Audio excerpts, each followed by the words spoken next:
네, 여기 있는 우리 실습 자료에 있는 runThis라고 하는 파일을 실행해서 RStudio를 띄우도록 하겠습니다.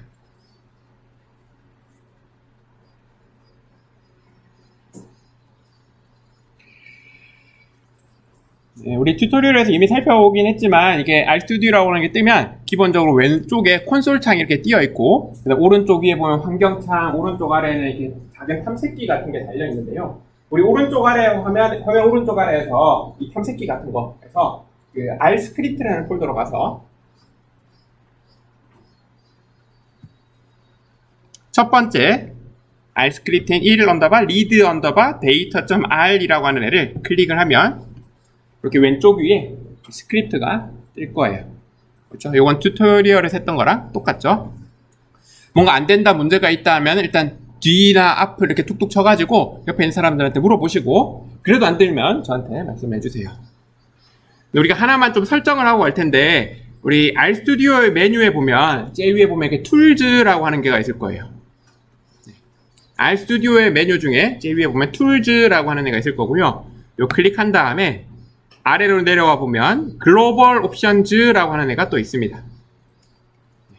RStudio 메뉴에서 툴즈, 그 다음에 글로벌 옵션즈를 클릭하면 이렇게 작은 팝업 창이 하나 뜨는데요. 나머지는 손대지 말고 세 번째 거, appearance라고 하는 곳으로 가서 여러 가지들을 손을 좀 볼 수가 있는데 예를 들면 모니터가 너무 큰 사람들은 전체적으로 글자 크기가 너무 작을 수 있어요. 예를 들면 여기 있는 파일즈 이런 탭의 크기 이런 거 있죠.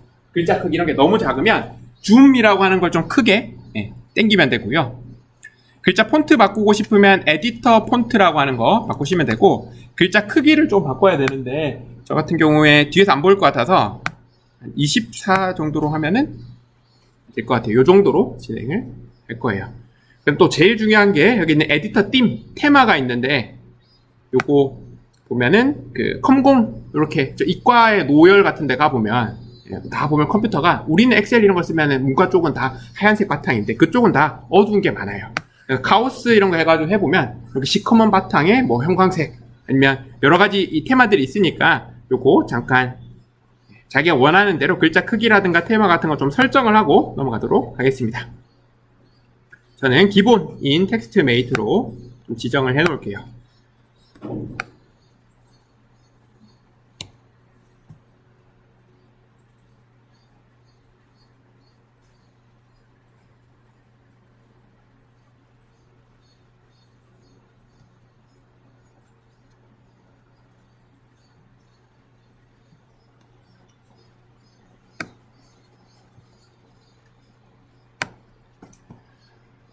네, 그래서 조금 아래로 내려가 보면 이제 우리가 화면 구성을 했고요. 그 다음 프로젝트라고 하는 거에 대해서 좀 말을 해야 되는데 이게 우리 엑셀 파일을 생각을 해보면 엑셀은 다 써본 적은 다 있을 거잖아요, 보통. 엑셀은 되게 파일 단위로 분석을 하는데 우리가 R이라고 하는 도구를 가지고 분석할 때는 되게 폴더 단위로 작업을 할 때가 많아요. 근데 아무것도 모른 채 여러분 37번째 줄에 보면 getwd라는 함수가 있어요. 함수라고 하는 그렇게 소괄호가 달려있는 애들이잖아요. 네. 여러분은 그냥 운영체제가 뭐 윈도우면 컨트롤 엔터, 맥이면 그냥 커맨드 엔터를 하면 되는데 저는 녹화하고 있으니까 어디 하고 있는지 알려주기 위해서 이렇게 범위 지정을 할 건데요. 여러분은 그냥 컨트롤 엔터, 커맨드 엔터 하면 돼요. getwd를 한번 실행을 해보면 저는 이렇게 뜨는데 저랑 똑같이 나오는 사람은 없을 거예요. 그러니까 내가 이 프로젝트 파일 있는 우리 그 강의 자료 있잖아요. 강의 자료를 어디에 뒀는가에 따라서 실행되는 결과가 다를 텐데요. getwd는 어떤 함수냐면 get 가지고 오는 거고 wd는 working 디렉토리거든요. 지금 작업 폴더가 어딘지를 알려주고 있는 건데요. 내가 그 압축 파일을 푼 위치가 아마 이렇게 나올 거예요. 저 같은 경우 C 드라이브에 뭐 템프에 어쩌고 저쩌고가 있을 거고 뭐 홈에 어쩌고 저쩌고일 수도 있고 그 다음에 뭐 바탕화면에 있다라고 하면 유저의 뭐 내 아이디에 슬러시 어쩌고 저쩌고가 뜰 거예요. 근데 이게 프로젝트라고 하는 거의 기능인데 얘가 어떤 장점이 있냐면 우리 회사를 생각을 해보면 아니면 여러분이 다 같이 지금 팀플을 한다고 생각을 해보면 어떤 똑같은 데이터를 가지고 막 분석을 해요. 스크립트를 막 짰어요. 근데 다른 사람한테 줘가지고 실행하려고 하면 오류가 나는 게 뭐냐면 데이터를 불러올 때부터가 막히는 거예요. 똑같이 데이터를 바탕화면에 뒀다라고 해서 데이터 불러오기 그 명령어가 좀 안 먹히는 이유는 내 바탕화면에 경로가 다 다른 거예요. 왜냐면 바탕화면이라고 하는 거는 내 유저라고 하는 정보에 그 아이디가 들어가거든요, 중간에. 그 아이디가 다 다르니까, 경로가 다르니까 데이터가 안 불러와질 수도 있는 거죠.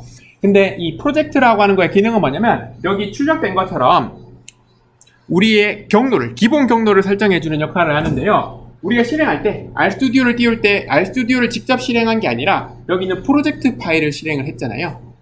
그래서 이 프로젝트 파일이 있는 위치가 기본 위치로 설정이 되는 거예요.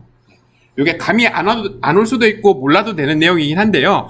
그래서 우리가 뭘 해볼 거냐면 그 바탕화면 있죠. 맥이든 윈도우든 바탕화면 같은 데다가 폴더를 아무거나 하나 만들게요.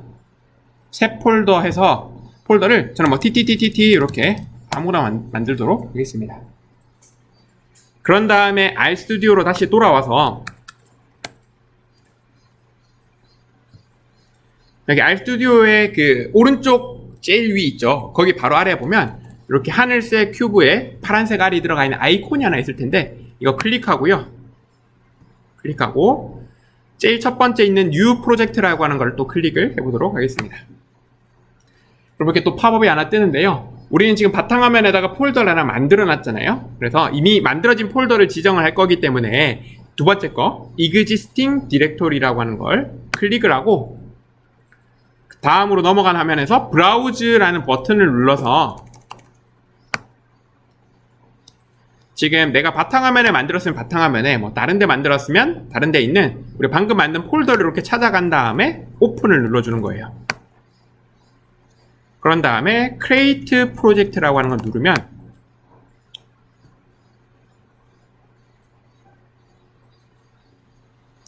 무언가가 이렇게 바뀌었을 텐데요.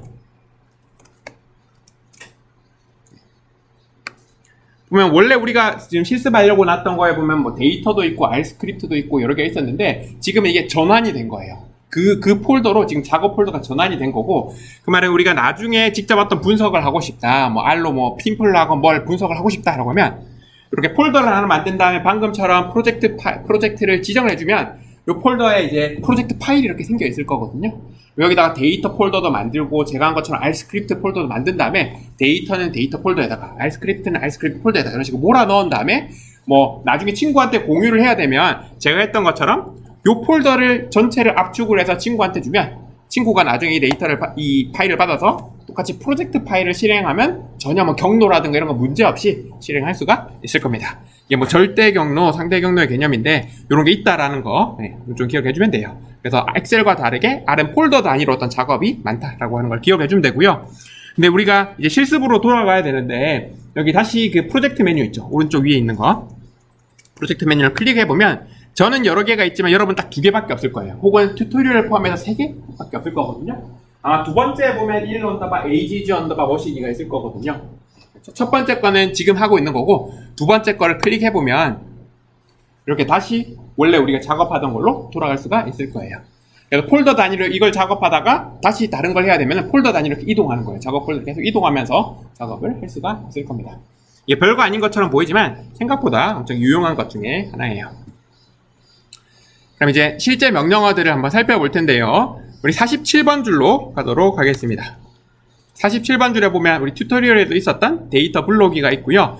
CSV 파일은 read.csv 파일로 불러올 수 있다라는 거고 그때 튜토리얼에서도 그렇고 지금도 그렇고 데이터라는 폴더 안에 test.csv라는 파일을 불러올 텐데 내 컴퓨터에는 데이터라는 폴더가 수십 개, 수백 개가 있을 수 있거든요. 그렇죠? 경로는 막 다 다른 수십 개, 수백 개의 데이터 폴더가 있겠지만 우리 이제 프로젝트의 기능을 쓰고 있기 때문에 그 프로젝트의 파일이 실행된 그 폴더에 있는 데이터 폴더에 있는 슬러시는 그 안을 의미하니까요. test.csv 불러와서 이렇게 콘솔 창에 아래쪽에 이렇게 출력을 해주는 걸 볼 수 있고요.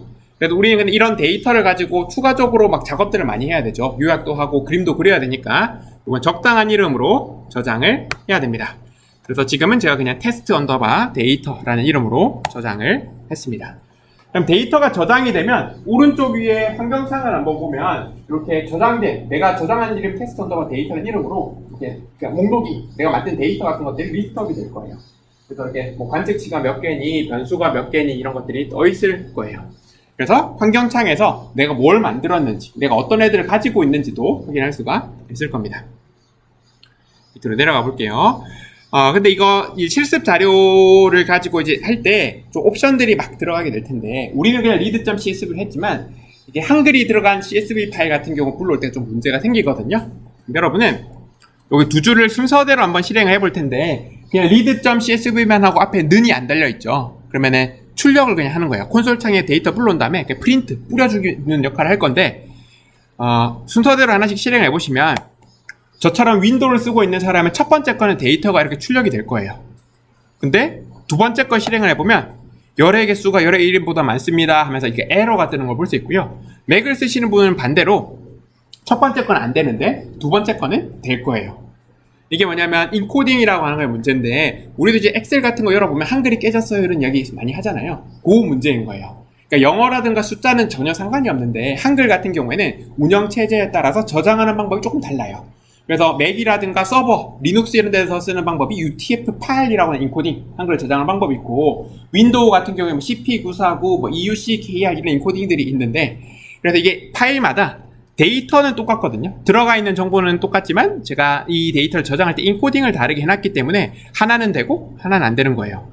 근데 그러면 안 되겠죠. 다 돼야 되니까. 그래서 밑에 72번째 줄에 보면 똑같은 read.csv라는 함수인데 거기에 보면 이렇게 파일 인코딩 는이라고 해서 옵션을 제가 달아놨습니다. 첫 번째 데이터 같은 경우에는 윈도우에서 만든 파일이라서 파일 인코딩 는 한 다음에 EUCKR이라는 옵션을 달아놨고 두 번째 데이터 같은 경우에는 이게 맥에서 서버에서 온 거라서 파일 인코딩 는 UTF 파일이라고 달아놨는데요. 요거는 굳이 몰라도 되지만 우리가 앞으로 실습할 거에 보면 어떤 거에 보면 파일 인코딩은 UTF 파일, 어떤 애는 EUCK 이런 게 달려 있을 거예요. 그러면 이게 데이터가 인코딩이 다르구나, 뭐 인코딩에 뭔가 좀 뭐 차이가 있구나 정도로 생각을 해주면 됩니다. 어떤 거든 이번에는 두 개 다 에러 없이 불러와서 저장하는 게 가능할 거고요. 두 개 다 똑같은 데이터입니다. 이 데이터 여러분이 가져온 거 아니잖아요. 어떻게 생겼는지 모르니까 항상 데이터를 이렇게 저장을 하고 난 다음에는 꼭 헤드, 테일, 뭐 밑에 나온 네임즈 이런 함수들을 좀 실행을 해주면 좋아요. 헤드를 해보면 데이터라고 하는 게 대충 느낌만 보는 거예요. 기간이라고 하는 게 있고 뭐 행정구역, 그 다음에 구본 이런 변수들이 있고 뭐 옆에 쭉쭉 나오는데 이거는 원본 데이터는 아니고 그냥 이미 요약되어 있는 데이터인데요. 2018년에 서울의 구별로 열에 보면 이렇게 0에서 4세, 5에서 9세라고 되어 있잖아요. 5세 단위 연령대별로 한국인과 외국인 구분해서 인구가 얼마 있는지 요약되어 있는 표예요. 크게 중요한 데이터는 아닙니다. 튜토리얼 나왔지만 헤드 대신에 테일을 하게 되면 뭐 마지막 관측지들을 볼 수 있을 거고요. 원래 이제 데이터 분석을 할 때 우리가 형식, 변수의 형식 같은 게 조금 중요한데 지금은 우리는 뭐 그렇게 따지진 않을 거예요. 제가 형식 같은 것들은 되도록이면 손을 안 댈 수 있도록 만들어 놨기 때문에 신경 안 쓰셔도 되는데 나중에 형식 같은 걸 이야기할 때 이런 str이라는 함수를 많이 쓸 거예요. 이건 스트럭처를 의미를 하는데요. 실행을 해보면 뭐라 막 뜨는데 데이터 프레임이라는 데이터를 저장하는 방법, 이거는 뭐 몰라도 되는 거고요. 몇 개의 관측지가 있는지, 몇 개의 변수가 있는지가 나온 다음에 그 다음에 달러 뒤에 나오는 것들은 다 변수 이름이에요. 그래서 뭐 기간이라는 거, 행정구역이라는 거 이렇게 쭉쭉쭉 나오는데 그 옆에 보면 어떤 애는 int라고 하는 게 달려있고 어떤 애는 factor라고 하는 게 달려있는데요. int는 인티저예요. 정수인 거예요. 그래서 R이 자동으로 데이터를 불러오면서 이거 한 줄을 쭉 봤을 때 이게 숫자면 뉴머릭이라고 해서 그냥 숫자 형식으로 저장을 해요. 근데 숫자 중에서 소수점이 없는 그냥 정수일 때는 이렇게 int라고 하는 정수 형식으로 저장을 하는 거고요. 한 줄을 쭉 봤을 때 글자가 하나라도 껴있다라고 하면 이렇게 범주형 변수 형식을 다루는 팩터라는 형식으로 데이터를 알아서 형식을 지정을 해줍니다. 그래서 큰 문제는 없어요. 큰 문제는 없는데 가끔 우리가 필요에 따라서 형식을 바꾸는 작업을 할 수도 있습니다. 그리고 데이터 분석이라고 하는 게 되게 변수 이름 단위로 많이 할 거거든요. 이름을 활용해서 많이 할 거예요. 그래서 변수 이름을 확인하는 게 좋기 때문에 names라는 함수를 꼭 알아주면 좋아요. names라는 함수에다가 데이터 넣고 실행을 해보면 이렇게 변수 이름들만 확인할 수가 있을 겁니다. 요거 말고도 이 nrow 관측치의 개수죠. 그 다음 ncal 변수의 개수 이런 걸 따로 확인할 수 있는 함수들도 있기 때문에 가끔 종종 활용을 할 수가 있습니다. 우리 변수 선택을 할 때는 달러라고 하는 걸 쓴다라고 하는 게 이제 튜토리얼에 나오는데 요거는 같이 한번 밑에서 실습을 해보도록 하겠습니다. 우리가 같이 하나 실습을 할 텐데요. 데이터 폴더에 보면 studentperformance.csv라는 파일이 하나가 있어요. 요거를 불러와서 sp라는 이름으로 저장을 할 거거든요. 이거를 같이 한번 해볼게요. 118번째, 120번째 줄쯤 있는 내용이에요. 일단은 데이터를 불러오는 함수를 생각을 해보면 read.csv잖아요. 그러면 이게 손이 빠르다라고 해서 타자를 빨리 치면 안 좋아요. 오히려 더 안 좋은데 적당히 천천히 REA라는 함수 이름의 앞 글자 한 3글자 정도를 입력을 해보면 아래로 자동 완성이라고 해서 REA로 시작하는 데이터라든가 혹은 함수 목록들이 쭉 뜨는 걸 볼 수가 있습니다. 요거는 화살표를 왔다 갔다 하면 위아래로 움직일 수 있는데요. 우리는 마침 지금 쓸 함수가 첫 번째 건 거예요. 그래서 따로 움직일 필요는 없이 이 초록색 음영이 선택이 되어 있으니까 여기서 이제 탭키, 왼쪽 우리 키보드에 보면 왼쪽 제일 벽 쪽에 있는 거 있죠. 탭을 한번 눌러주면 이 read.csv라는 함수가 이렇게 선택이 되면서 자동 완성이 될 거예요. 그러니까 몇 글자만 넣으면 얘가 목록들, 추천 목록들이 뜨기 때문에 우리가 모든 걸 타이핑을 할 필요는 없을 거예요. 그런다면 우리가 생각을 해야 될 게 이 read.csv로 csv 파일을 불러와야 되는데 파일의 경로라든가 이름에는 꼭 따옴표가 붙을 거예요. 그래서 따옴표를 큰 따옴표든 작은 따옴표든 하나 열어줘야 되는데 저는 보통 작은 따옴표를 선호해요. 하나 열어주면은 이렇게 닫히는 거는 알아서 닫아줄 거고 커서가 지금 따옴표 사이에서 이렇게 깜빡깜빡 하고 있을 겁니다. 그럼 우리가 지금 지정을 해줘야 되는 건 내가 불러올 데이터가 있는데 이게 데이터 폴더 안에 뭐시기라는 이름으로 가지고 있을 거야 라고 알려줘야 되는데 이것도 우리가 직접 입력하는 건 아니고요. 얘가 알고 있는 거예요. read.csv로 데이터를 불러올 때는 따옴표 안에서는 어떤 경로와 이름이 나올 거다라는 걸 알고 있기 때문에 여기서도 아무것도 입력하지 말고 탭을 한번 눌러보면 이렇게 우리 작업 폴더 기준으로 어떤 폴더가 있는지 밑으로 내려가 보면 어떤 파일들이 있는지 목록들이 또 쭉 뜨는 거예요. 근데 데이터 폴더니까 이렇게 데이터라고 하는 폴더가 나오면 탭으로 선택해주면 되고요. 그럼 자동으로 데이터 슬러시까지가 들어가고 또 그 데이터 폴더 안에 있는 파일 목록들이 또 아래로 쭉 뜨는 거예요. 그래서 파일 이름 막 이런 것들을 다 직접 입력하는 거는 바보다. 그러니까 자동 완성 기능을 써가지고 편하게 하는 게 좋고 이게 R이라고 하는 게 명령어도 그렇고 이름도 그렇고 다 대소문자를 구분하거든요. 직접 입력하면 생각보다 오타가 많이 나요. 그래서 오히려 자동 완성 기능 쓰는 게 조금 느리더라도 자동 완성 기능 쓰는 게 훨씬 더 안전한 방법입니다. 우리가 가지고 올 파일이 student performance라고 하는 애인데 이게 알파벳 수이잖아요. 그러니까 화살표로 아래로 내려가면 되겠지만 오래 걸릴 수 있잖아요. 대충 앞 글자만 또 대소문자 구분 없이 그냥 앞 글자만 적당히 입력해줘도 되고요. 혹은 제가 예를 들어서 잘 기억이 안 나는 거예요. 뭔지는 잘 모르겠는데 아무튼 퍼포먼스라고 하는 게 있었다라고 생각이 들면 이렇게 PER이라고 하는 거 입력을 해보면 이렇게 PER이라고 하는 단어가 들어가 있는 거 혹은 오타 같은 것들을 고려해서 요것과 비슷한 것들만 또 이렇게 보여주는 걸 볼 수가 있습니다. 그래서 물론 STU를 넣으면 더 정확하겠지만 이런 식으로 또 파일 같은 것들을 자동 완성 기능을 지정을 해서 활용을 해서 데이터를 집어넣을 수가 있어요. student라고 하는 거를 또 클릭을 해주면 이렇게 명령어가 완성이 될 겁니다. 그런 다음에 실행을 하게 되면 데이터를 불러온 다음에 콘솔 창이라고 하는 아래쪽의 창에다가 출력해주고 끝이겠죠. 근데 우리 이걸 가지고 요약도 하고 활용을 해야 되니까 앞으로 제일 앞으로 온 다음에 제일 앞에서 저장할 이름 제가 SP라고 하자고 했으니까 SP를 넣어주고 늘을 넣어주면 이렇게 명령어가 완성이 되는 식이에요. 그러니까 제가 지금 설명을 다 쭉 하느라 오래 걸렸지만 제가 그냥 빨리 한번 해보면 이렇게 함수 같은 것들을 자동 완성 기능 다운표 넣고 탭 눌러서 데이터 적당히 이렇게 키워드들을 활용해서 작업을 하면 명령어는 손쉽게 입력할 수가 있을 겁니다. 그래서 SP라는 이름으로 데이터를 불러올 수 있고 가끔 이렇게 아래쪽에 보면 grep L 한 다음에 어쩌고저쩌고 뜨는데 요거는 그냥 단순 오류라서 RStudi오가 한글을 잘 몰라서 생기는 거라서 무시하셔도 괜찮습니다. 그런 다음에 여기에서 변수를 하나 선택을 해볼게요. 그래서 SP 한 다음에 달러 눌러보면 변수 이름 같은 경우에도 names라는 함수를 쓰면 우리가 물론 확인할 수가 있죠. 그럴 필요 없이 사실 데이터 이름 뒤에 달러만 붙이면 또 이 데이터에 들어가 있는 변수 이름들이 목록이 쭉 뜨는 거예요. 제가 튜토리얼 만들 때도 하나하나 다 타이핑을 한 게 아니라 이렇게 자동 완성 기능으로 만들었다라는 거고요.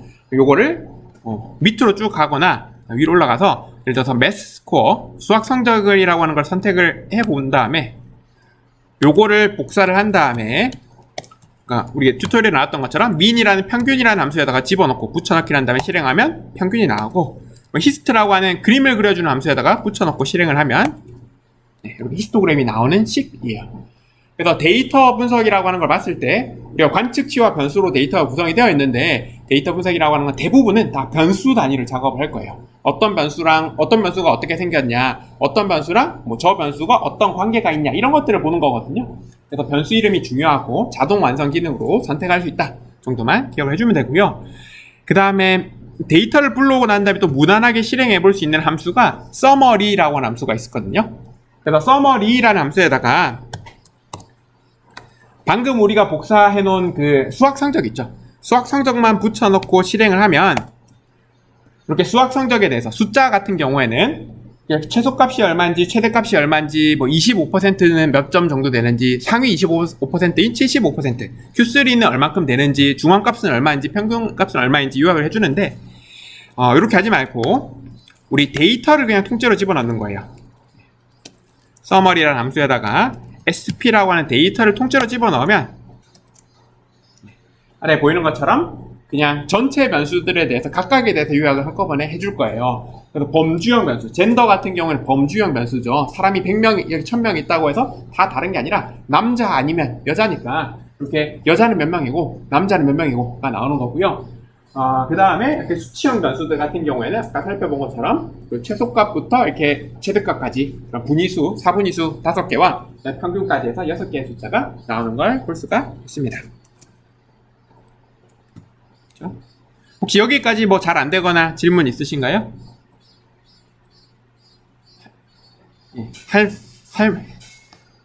그럼 조금만 더 하면 요거 끝나요. 조금만 더 하면 끝나는데, 우리 엑셀 파일을 불러오는 거는 이미 튜토리얼이 있어서 여러분 이거 인스톨 패키지는 아마 실행할 필요가 없을 거예요. 똑같은 PC로 뭐 튜토리얼 실행을 했고, 뭐 추가적으로 뭐 손댄 게 없다라고 하면 인스톨 패키지는 할 필요가 없는데요. 이게 인스톨 패키지라는 명령어는 그러니까 아래 어떤 추가 기능을 설치하는 뭔가 작업이라고 볼 수 있습니다.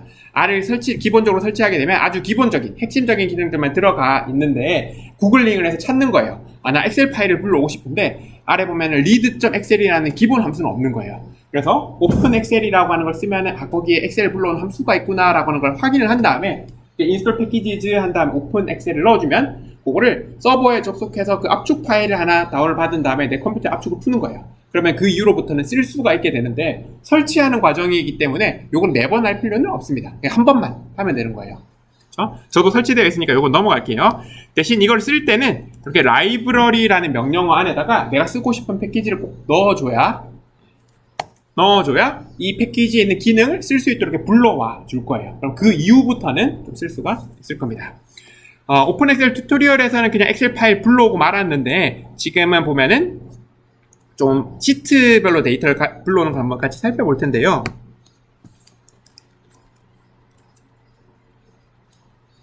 데이터 폴더에 있는 test.excel이라고 하는 파일을 제가 열어보면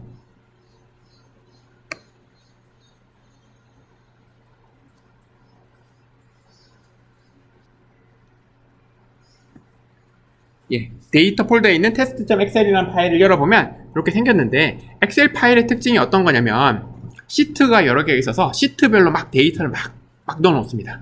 여러분 이제 회사를 가서 일을 해보면 첫 번째 시트에 1월, 두 번째 시트에 2월일 수도 있고 첫 번째 시트에 어떤 사업부, 두 번째 시트에 두 번째 사업부 혹은 이게 구분 없이 이것저것 다 넣어놓을 때가 많아요.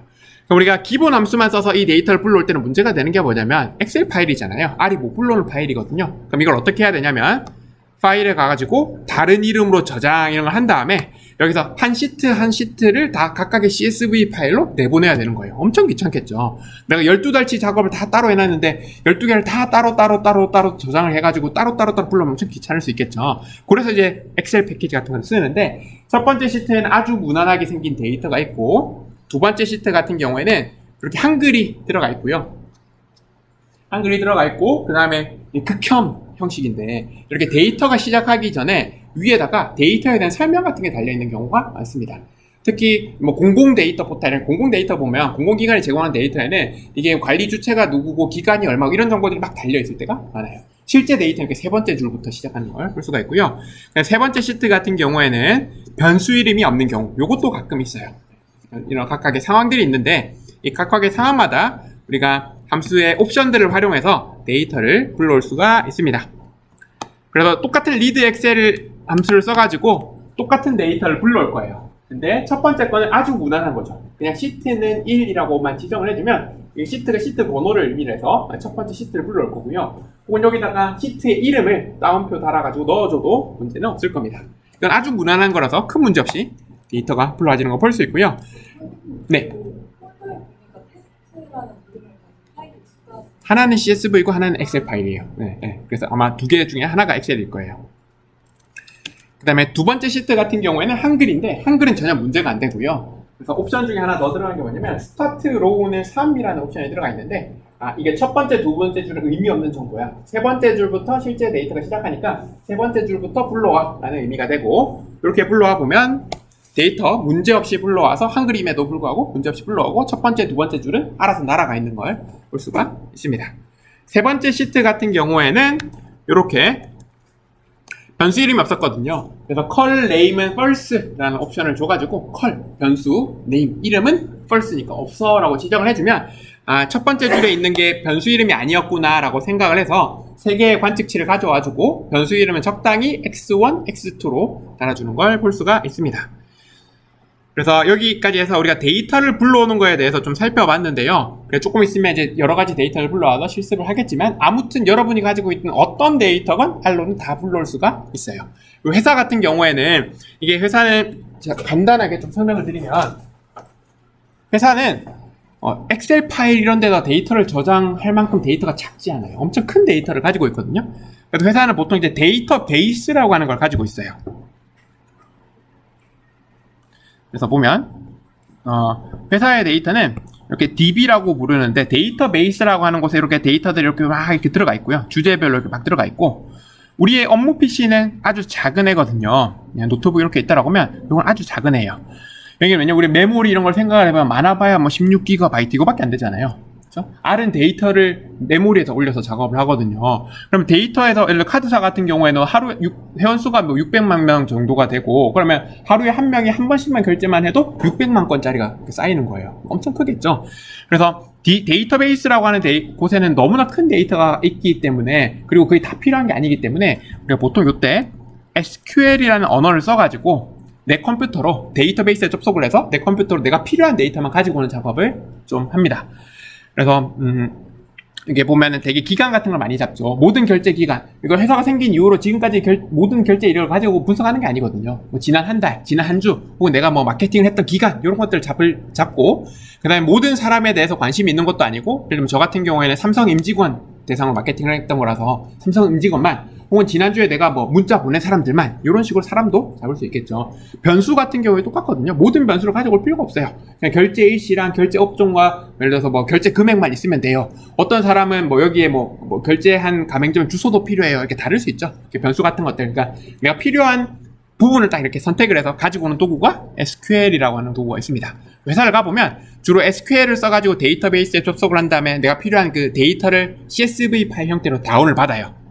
그런 다음에 이 SQL 하면 CSV가 만들어지고 요거를 보통 이제 엑셀로 넘겨가지고 요약하고 피벗 테이블 같은 걸 표 만들고 뭐 그림 그려가지고 보고서에 집어넣거나 혹은 우리처럼 R 혹은 파이썬 이런 것들을 써가지고 분석을 할 수 있는 건데요. 근데 요렇게 하면 절차가 복잡한 게 SQL 해가지고 SQL을 할 수 있는 그 프로그램이 따로 있기 때문에 프로그램에 들어가가지고 SQL 실행해가지고 CSV 파일 만든 다음에 저장한 걸 다시 R로 불러와야 되잖아요. 근데 조금 체계가 잘 잡혀 있고 괜찮은 회사 같은 경우에는 어떻게 되어 있냐면 아예 R이나 파이썬에서 이렇게 데이터베이스에 바로 접속을 해서 R 안에서 SQL 같은 명령을 날려가지고 데이터를 아예 바로 R로 가지고 올 수도 있습니다. 그래서 어떤 형식이든 데이터는 다 R로 가지고 올 수 있을 거고요. 뭐 이미지든 뭐 글자든 텍스트든 아무거나 다 가능할 겁니다. 그래서 여기까지 해서 우리 데이터 불러오기 한번 살펴봤습니다.